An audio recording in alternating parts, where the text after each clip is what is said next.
रणजीत सिंह किस सिख मिसल से संबंध रखते हैं? तो इसका सही जवाब है शुकर चकिया मिसल। कौन सा अंतिम सम्राट मयूर सिंहासन पर बैठा था? तो अंतिम सम्राट जो मयूर सिंहासन पर बैठा था वह है मोहम्मद शाह। 1857 की क्रांति कहाँ हुई, यानी इसकी शुरुआत जो हुई थी तो ये हुई थी मेरठ से 1857 में। पहली टेलीग्राफ लाइन लॉर्ड डलहौजी द्वारा 1853 में किसके बीच शुरू की गई थी? तो ये कलकत्ता और आगरा के बीच शुरू किया गया था। अवध का अंतिम नवाब कौन था? तो अवध का अंतिम नवाब जो था वो बाजिद अली खान था। हैदराबाद के निजाम के राजवंश का क्या नाम था? तो हैदराबाद के राजवंश का नाम था आसफ शाही वंश। प्रसिद्ध उत्तर मेरूर शिलालेख किसके शासनकाल से संबंधित थे? तो उत्तर मेरूर शिलालेख जो था वो परांतक प्रथम के शासनकाल से संबंधित था।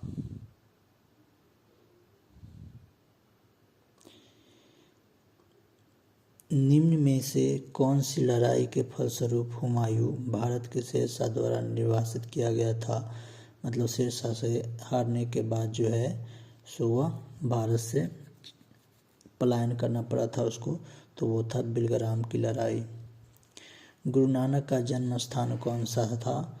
तो गुरु नानक का जन्म स्थान जो है 1469 में तलवंडी में हुआ था। पुरंदर की संधि शिवाजी ने कब और किसके बीच की थी?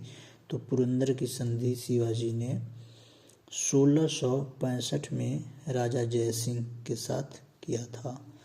भारत में कौन सा प्रदेश यूरोपियनों को उत्तम कोटि का नमक और अफीम उपलब्ध कराता था? तो ये था अपना बिहार।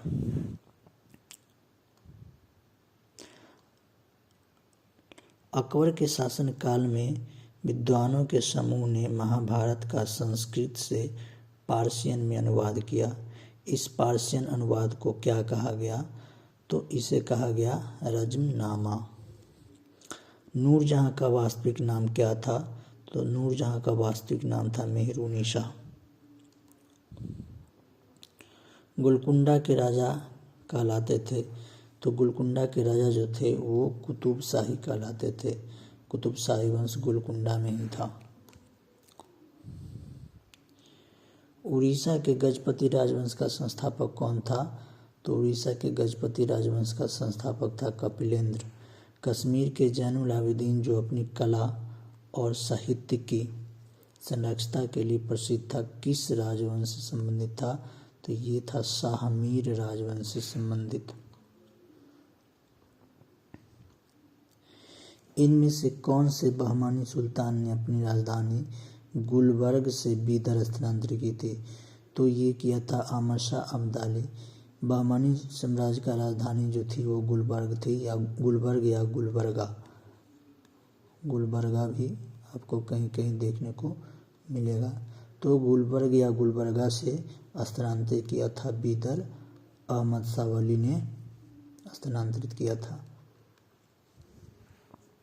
मध्यकालीन मंदिरों में सबसे लंबा कौन सा मंदिर है? तो मध्यकालीन मंदिरों में सबसे लंबा मंदिर जो है वो तंजौर का बृहदेश्वर मंदिर। किस राष्ट्रकूट राजा ने एलोरा में शिव का प्रसिद्ध कैलाश मंदिर बनवाया था? तो ये बनाया था कृष्ण प्रथम। सबसे पुरानी स्मृति कौन सी है? तो सबसे पुरानी स्मृति है मनु स्मृति। इनमें से कौन सा जैन दर्शन से संबंध नहीं रखता है? जैन दर्शन तो स्यादवाद, अनेकांतवाद, थेरवाद, नयावाद, ये जैन दर्शन से संबंधित नहीं है, जबकि स्यादवाद, अनेकांतवाद और थेरवाद जैन दर्शन से संबंधित हैं। किसने सबसे पहले ब्राह्मणों को भूमि उपहार की रीति शुरुआत की? मतलब ब्राह्मणों को भूमि दान देने की प्रथा की शुरुआत किसने किया था? तो वो किया था सातवाहनों ने। भारत में सोने के सिक्के सर्वप्रथम किसने जारी किए? तो भारत में सोने के जो सर्वप्रथम सिक्के थे वो इंडो ग्रीक यूनानियों ने जारी किए थे। कौन सा पल्लव राजा शंकराचार्य का समकालीन था? तो शंकराचार्य का समकालीन जो था वो था महेंद्र वर्मन प्रथम। बादामी के चालुक्यों का संस्थापक कौन था? तो बादामी के चालुक्य का संस्थापक था विजयादित्य। किस चीनी बौद्ध यात्री ने हर्ष के साम्राज्य का दौरा किया था? तो ये किया था ह्वेनसांग ने। किस गुप्त राजा ने अपने शासन के अंतिम काल में बौद्ध धर्म को गले लगाया और नालंदा विश्वविद्यालय की स्थापना की? तो नालंदा विश्वविद्यालय की स्थापना किया था कुमारगुप्त प्रथम ने। कौन सा गुप्त सम्राट अपने सिक्कों पर बांसुरी या बीना बजाते हुए प्रस्तुत किए गए थे? तो ये था समुद्रगुप्त। इनमें से कौन सा साहित्य द्रविड़ वेद के नाम से जाना जाता है? तो द्रविड़ वेद के नाम से जाना जाता है तेवरम। जैन परंपरा के अनुसार पहले तीर्थंकर कौन थे? ऋषभदेव। इनमें से कौन सी प्रथम बौद्ध नन थी यानी बौद्ध नानन थी? ये थी गौतमी।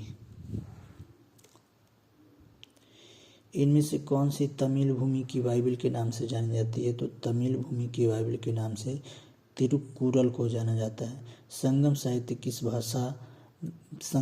की भाषा कौन सी है? तो संगम साहित्य की भाषा थी तमिल।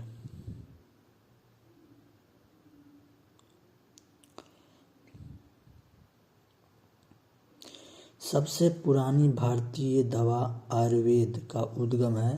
तो आयुर्वेद का उद्गम है अथर्ववेद। पूरा वैदिक काल में कितने भगवान आर्यों द्वारा पूजित थे? तो ये 33 भगवान जो है आर्यों द्वारा पूजित थे। सिंधु सभ्यता निम्नलिखित किस काल से संबंध रखती है? तो सिंधु सभ्यता जो है वो आदि ऐतिहासिक युग से संबंधित है। एपिग्राफी क्या है? तो एपिग्राफी जो है शिलालेखों का अध्ययन जो है सो एपिग्राफी कहलाता है। मोहनजोदड़ो की सबसे बड़ी इमारत कौन सी है? तो मोहनजोदड़ो की सबसे बड़ी इमारत जो है वो बड़ा धान्यघर या ग्रेट ग्रेनरी है। भारतीय उपमहाद्वीप में सबसे पहले खेती कहाँ हुई? तो भारतीय उपमहाद्वीप में सबसे पहले खेती हुई थी मेहरगढ़ में। मानव आत्मा का एक शरीर से दूसरे शरीर में गमन किस वैदिक साहित्य का विश्वास है? तो ये है उपनिषद का। किसके संरक्षण में संगम साहित्य की रचना हुई? तो संगम साहित्य की रचना हुई थी ये पांड्यों के संरक्षण में। हर्यक राजवंश का संस्थापक कौन था? तो हर्यक राजवंश का संस्थापक था बिंबिसार। भारत में प्रथम बार महायान बौद्ध ने आदर्श पूजा का अभ्यास प्रारंभ किया। इन्होंने कब यह अभ्यास प्रारंभ किया था? तो ये किया था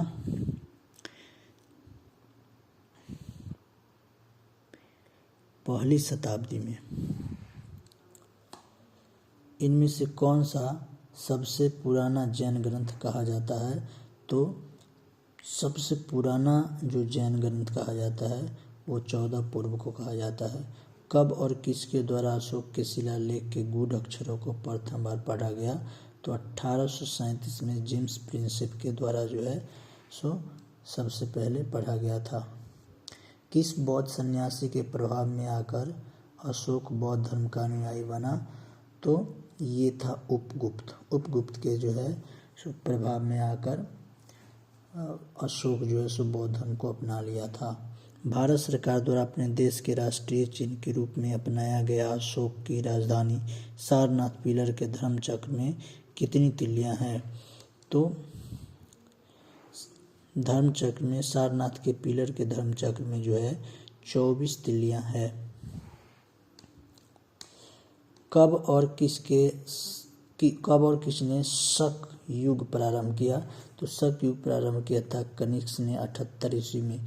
किस चीनी राजा ने 220 ईसा पूर्व चीन की विशाल दीवार को बनाया था? तो ये बनाया था शी हुआंग-टी ने। और अंतिम क्वेश्चन है कि दक्षिण पथपति या दक्षिणापथपति की पदवी पहले ग्रहण किसने की थी? तो ये किया था श्री सतकर्णी ने। और इस तरह से 50 क्वेश्चन